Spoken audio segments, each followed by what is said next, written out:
Que tal mes camarades francophones? Aujourd'hui, nous allons parler des verbes hacer, agarrar et decir. Faire, prendre et dire. On va commencer avec le verbe hacer, qui en français ça veut dire faire. Et la conjugaison c'est la suivante. Yo hago, tú haces, él hace, ella hace, usted hace, nosotros hacemos, vosotros hacéis, ustedes hacen, ellos hacen, ellas hacen. Il faut rappeler qu'en espagnol, il y a deux prononciations pour la lettre C. En Espagne, on dit fait, avec une espèce de TH comme en anglais. Et en espagnol du Mexique, on dit C, comme en français. Et il faut rappeler aussi que en espagnol, on peut seulement dire à la conjugaison sans les pronoms personnels. On peut dire hago, haces, hace, hacemos, hacéis, hacen, hacen.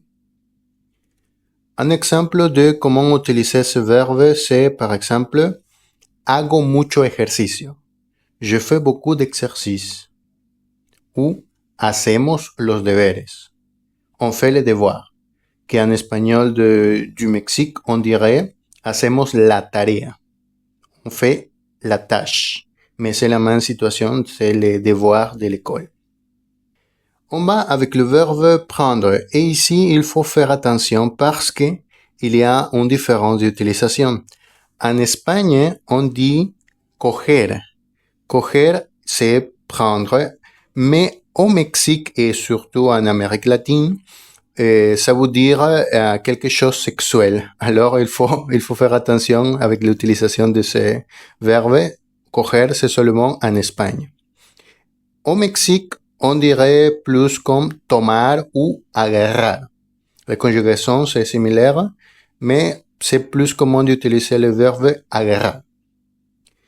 On va voir la conjugaison.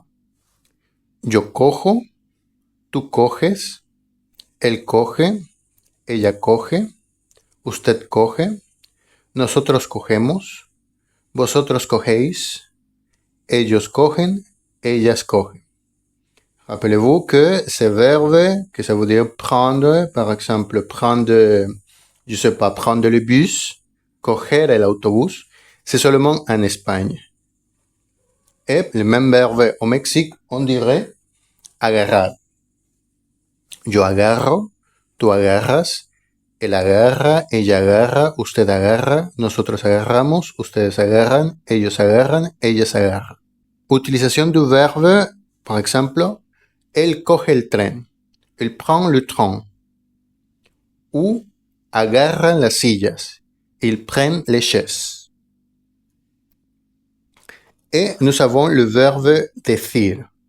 Yo digo, tú dices, él dice, ella dice, usted dice, nosotros decimos, vosotros decís, ustedes dicen, ellos dicen, ellas dicen.